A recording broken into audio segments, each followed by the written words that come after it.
हम लोग अपने सीखने की प्रक्रिया की शुरुआत करते हैं। आज के सेशन में हम लोग एक प्राइजेक्शन के कॉन्सेप्ट पे बात करेंगे, जहाँ पर तीन कैंडल्स कॉन्जिक्यूटिव क्लोज करती हैं प्रीवियस कैंडल की क्लोजिंग के पास। ठीक है, मैंने क्या कहा? तीन कैंडल्स कॉन्जिक्यूटिव क्लोज करती हैं प्रीवियस कैंडल की क्लोजिंग के पास। दूसरी बात, इन तीनों कैंडल्स में बॉडी पार्ट बिल्कुल ना के बराबर होता है। इन तीनों कैंडल्स में बॉडी पार्ट बिल्कुल ना के बराबर होता है। अच्छा, मैंने कहा तीन कैंडल कॉन्जिक्यूटिव क्लोज करें प्रीवियस कैंडल। जैसे एक कैंडल 1 घंटे का ये हुआ, ये किसी भी टाइम फ्रेम पर कर सकते हैं। ठीक है, एक एक पॉइंट को हम लोग क्लियर करेंगे इस पूरे सेशन में। ये पूरा एक सेटअप है। इसको जब जब हम लोग ट्रेड करते हैं तो बहुत रेयर केस होता है कि कभी हम लोग कोई घाटा या बाजार को कोई पैसा दे दें। ऐसा बहुत मुश्किल है कि प्राइस में यहाँ पर ट्रैपिंग हो जाए। तीसरी बात, जितने रूल्स मैं आपको बताऊंगा एक एक पॉइंट को याद रखना है। ठीक है, एक एक पॉइंट को याद रखना है।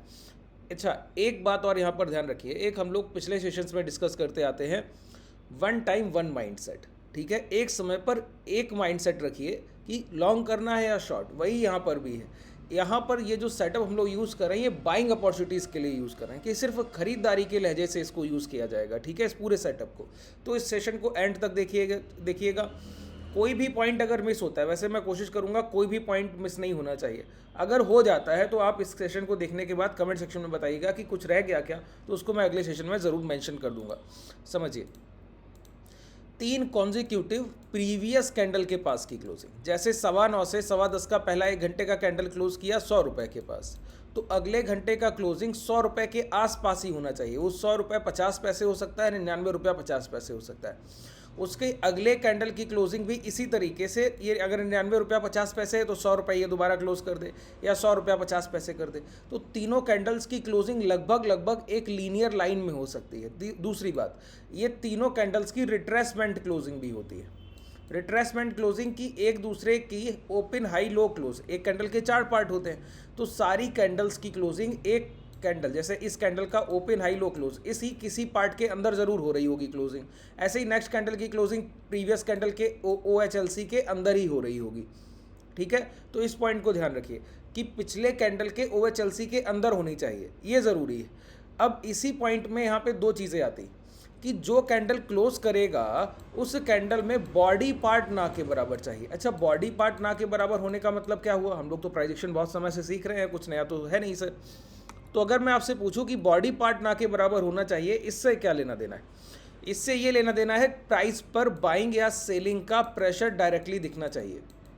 बायर या सेलर का प्रेशर देखिए, जब प्राइस की ओपनिंग और क्लोजिंग नियर बाई कॉस्ट होती है, कोई प्राइस 100 रुपये पर खुला और 100 के आसपास ही बंद हो गया, इसका मतलब है इस पूरे टाइम ड्यूरेशन में, ओपन से क्लोज में जितना समय लगा है, इस टाइम ड्यूरेशन में बायर और सेलर्स की इक्वल पोजीशंस बनी हैं और लगभग equal demand, equal supply, equal orders की आई होगी।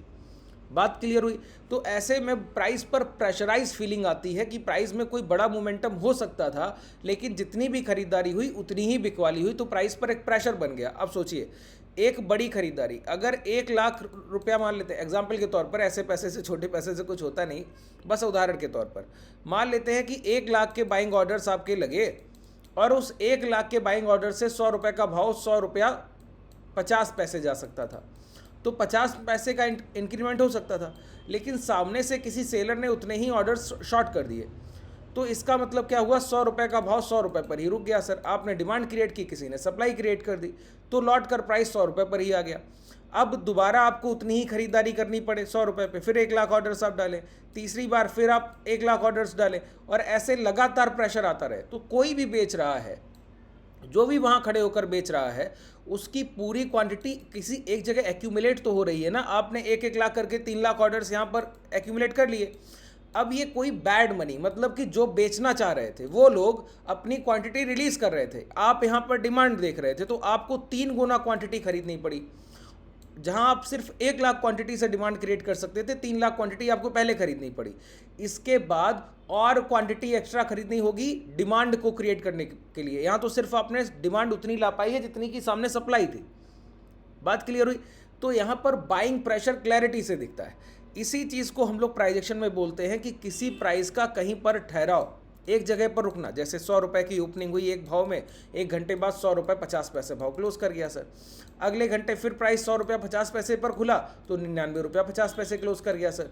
तो ऐसे जब प्राइस क्लोज कर रहा है, और इसमें क्या है, प्राइस के अप एंड डाउन, अपर और लोअर विक बड़े होंगे, कि प्राइस 102 तक चल कर गया था, 98 तक गिर कर आया था, क्लोज करने 100 रुपये ही है। जब इस तरीके के मोमेंटम चल रहे होंगे ना, तो इसका मतलब है डिमांड सप्लाई लगातार कॉन्जिक्यूटिव 3 घंटे इक्वलाइज रही, बराबर रही। अच्छा, डिमांड सप्लाई इक्वल होने का मतलब है या तो डिमांड किसी समय हायर हो जाएगी या सप्लाई किसी समय हायर हो जाएगी। लेकिन यहाँ पर गौर करने वाली बात यह है, यहाँ पर सिर्फ हम डिमांड हायर होते हुए देखेंगे, उसी को ट्रेड करेंगे। अच्छा, ऐसा नहीं कि कई बार कैंडल्स के बॉडी साइज नहीं होंगे और सिर्फ बहुत छोटे नैरो बॉडी साइज होंगे और अपर और लोअर विक के साइज बड़े होंगे, तो वही 3 कैंडल्स को हम देखेंगे, उसी की हाई लो मार्क करेंगे। लेकिन हम सिर्फ एग्जीक्यूशन करेंगे डिमांड के पर्पस पे। क्यों? किसी प्राइस का कंसोलिडेशन एक बायर साइन होता है, किसी प्राइस में एक ठहराव की प्रवृत्ति बायर को दर्शाती, ठीक है। तो कोई प्राइस 3 घंटे तक, 3 दिन तक, 3 हफ्ते तक, 5-5 मिनट की 3 कैंडल आपको मिल गई। हालांकि 5 मिनट के टाइम फ्रेम पर जब आप यूज़ करेंगे तो उसके साथ प्राइजेक्शन का हिस्टोरिकल डेटा होना बहुत ज़रूरी है। अगर हिस्टोरिकल डेटा आप यूज़ नहीं कर रहे हैं, जैसे कि 3 कैंडल्स के बाइंग प्रेशराइज फॉर्मेशन होने चाहिए, लेकिन कब, जब प्राइस चल कर गया हो, दोबारा गिरकर अपने प्रीवियस सपोर्ट के पास आया हो, ठीक है, तब होगे तो ये बहुत अच्छे से काम करता है। तो छोटे टाइम फ्रेम पर थोड़ा सपोर्ट रेजिस्टेंस को ध्यान रखते हुए ट्रेड करना है। देखिए, जो लोग पहले से सेशंस को कर रहे हैं ना, वो इस पूरे सेशन से कनेक्टिविटी रख पाएंगे, क्योंकि ये पूरी तरीके से प्राइजेक्शन बेस्ड कॉन्सेप्ट है। जो लोग लगातार कॉन्जिक्यूटिव सीरीज को नहीं फॉलो कर रहे हैं, तो मैं आप लोगों से रिक्वेस्ट करता हूं कि डिस्क्रिप्शन में जाइए, टेलीग्राम को ज्वाइन कीजिए, वहां से आप वीडियोस को देख सकते हैं, या फिर डायरेक्टली चैनल को विजिट करके एक एक सेशन को देखिए। तो जो आपकी लर्निंग्स होगी, ऐसे तो कॉम्प्लिकेटेड लगेगा, लेकिन जो आपकी लर्निंग्स पहले से पॉइंट्स जब जुड़ते जाते हैं, तब चीज़ें आपके लिए आसान हो जाती हैं, ठीक है। समझिए, हम लोग क्या कर रहे हैं, बाइंग के प्रेशर को फील करने के लिए 3 कॉन्जिक्यूटिव डोजी फॉर्मेशन, जिसमें ओपन और क्लोज बराबर हुआ हो, अपर और लोअर विक के साइज कितने भी बड़े हो मैटर नहीं करता, बहुत बड़े हो तो भी चलेगा, कम बड़े हो तो भी चलेगा, बस 3 कैंडल्स में बहुत बड़ा वाइल्ड मोमेंटम ना हुआ, ओपन टू क्लोज के फॉर्मेशन बराबर हो, ऐसे में हम सिर्फ बाइंग अपॉर्चुनिटी देखेंगे। अब यहीं पर एक पॉइंट क्लियर कर लीजिए, 3 कैंडल्स डोजी इस तरीके से बनी। अब ये इंक्रीजिंग फॉर्मेशन में भी हो सकती है, एक कैंडल के ऊपर दूसरी क्लोज, उस कैंडल के ऊपर तीसरी क्लोज। डिक्रीजिंग फॉर्मेशन में हो सकती है, एक कैंडल के नीचे दूसरी क्लोज, दूसरी कैंडल के नीचे तीसरी क्लोज। लेकिन होंगी तीनों डोजी, या फिर हैमर, या फिर इन्वर्टेड हैमर, इनका कॉम्बिनेशन होगा। देखिए, हैमर और इन्वर्टेड हैमर की जो कैंडल्स होती हैं, वो डोजी कैंडल का ही एक पार्ट है, ठीक है। तो इन तीनों कैंडल्स में एक डोजी हो सकती है, एक हैमर, एक इन्वर्टेड हैमर, या फिर तीनों डोजी हो सकती है, या फिर तीनों हैमर हो सकती है, ठीक है। तो इस तरीके से बस एक ही बात का ध्यान रखना है, बाइंग या सेलिंग का प्रेशर, मतलब ओपन और क्लोज में डिफरेंस नहीं होना चाहिए बहुत बड़ा, तो बॉडी पार्ट बहुत छोटा दिखना चाहिए, इस पर हमारी नजर होनी चाहिए। अच्छा, तो 3 घंटे अगर कोई प्राइस, अभी हम आवरली टाइम फ्रेम का एग्जांपल ले रहे हैं, तो आवरली टाइम फ्रेम के अकॉर्डिंग ही चीज़ों को समझेंगे, आप इसको किसी भी टाइम फ्रेम पर यूज़ कर सकते हैं। तो 3 घंटे तक प्राइस एक जगह पर प्रेशराइज रहा, एक जगह पर रुका रहा, तो यहाँ पर मैं क्या कह रहा हूँ, इसके बाद इस पूरे फॉर्मेशन के लो ब्रेक भी हो सकते हैं, लेकिन लो ब्रेक होने को हम ट्रेड नहीं करेंगे। मैंने क्या कहा, 1 टाइम 1 माइंडसेट, 1 टाइम 1 माइंडसेट। यहाँ पर हम सिर्फ बाइंग बिहेवियर को ट्रेड करने का सोच रहे हैं। और बाइंग बिहेवियर क्या है सर, कि जहाँ पर प्राइस में 3 घंटे तक एक चॉपी कंसोलिडेशन हो गया, इतना एग्रेसिव कंसोलिडेशन है कि प्राइस में ओपन क्लोज में कोई डिफरेंस ही नहीं आ पा रहा है, एक्यूरेट डिमांड सप्लाई चल रही है, मतलब या तो डोमिनेशन करना चाहता है बायर या डोमिनेशन पोजीशन में आना चाहता है सेलर। तो जो भी आएगा उसके साथ हमको नहीं, हमको सिर्फ जब बायर अगर आएगा तो हम उसके साथ रहेंगे। इसका मतलब है इन तीनों कैंडल्स के एक बार भी हाई ब्रेक हो जाए तो हमारे जैसे बहुत समझदार ट्रेडर्स यहां पर अपनी फ्रेश पोजीशंस बनाते हैं, जिसकी वजह से डिमांड उठती है और प्राइस हायर साइड मोमेंटम करता है। एसएल हमारा इन्हीं 3 कैंडल्स का स्विंग लो रहेगा। मैंने क्या कहा, दोबारा से सुनिए, 3 कॉन्जिक्यूटिव कैंडल्स जिनकी क्लोजिंग और ओपन लगभग बराबर होना चाहिए, ये डिक्रीजिंग फॉर्मेशन में हो सकते हैं, एक के नीचे एक क्लोज, एक के नीचे एक क्लोज। लेकिन पहली कैंडल के OHLC में से किसी एक एस्पेक्ट को इस कैंडल की क्लोजिंग जरूर टच कर रही होगी। इसी तरीके से मिडिल कैंडल के OHLC में से किसी एक एस्पेक्ट को नेक्स्ट कैंडल जरूर टच कर रही होगी।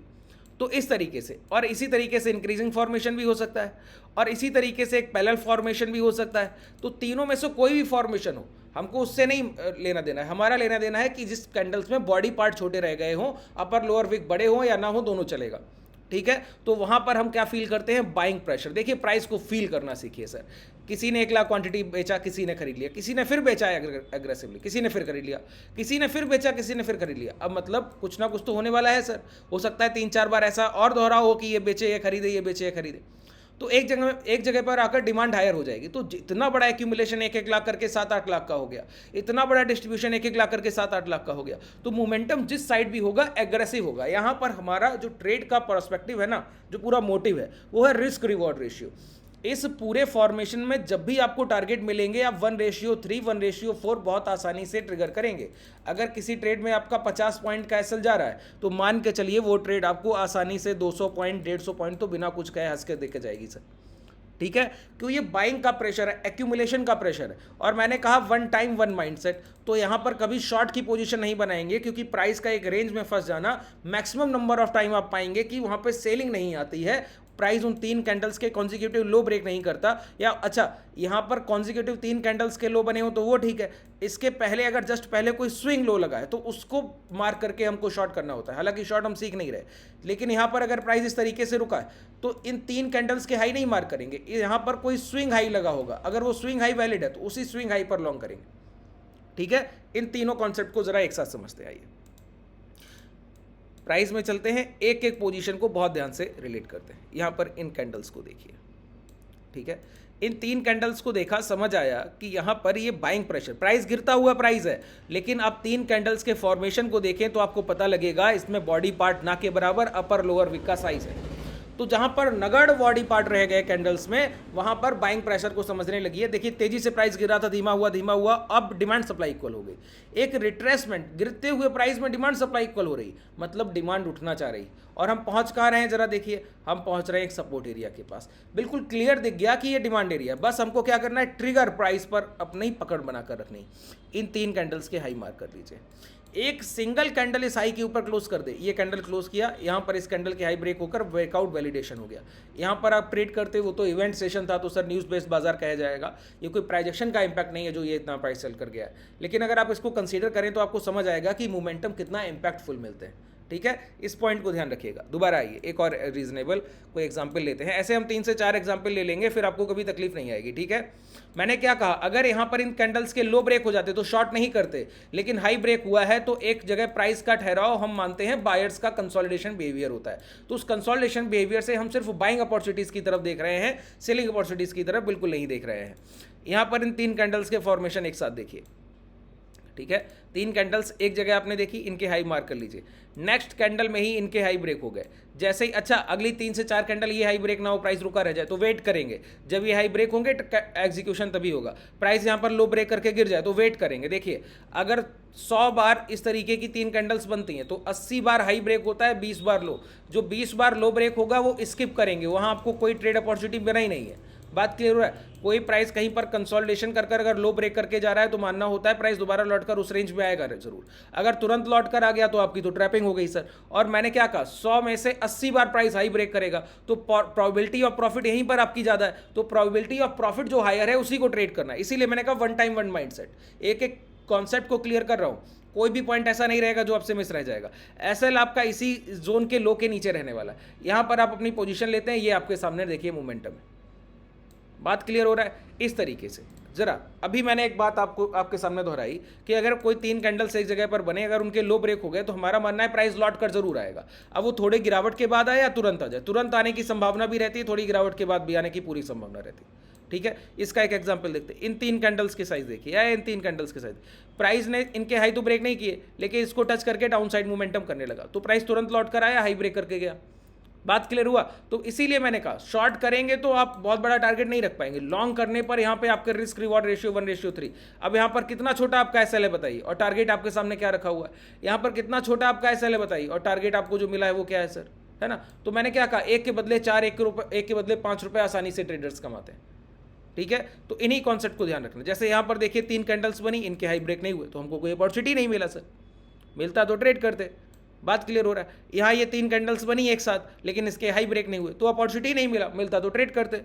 बात कॉन्सेप्ट को बिल्कुल क्लियर रखिए। ठीक है, कोई भी पॉइंट ऐसा नहीं होना चाहिए जो आपसे मिस हो जाएगा। यहां पर आ जाइए, ये 3 कैंडल्स देखिए, जितना मैंने कहा बाइंग के प्रेशर को फील करना, तो जितना बॉडी और विक पार्ट छोटे हैं उतना बड़ा बाइंग का प्रेशर बन रहा है सर, इस बात को हमेशा ध्यान रखिएगा।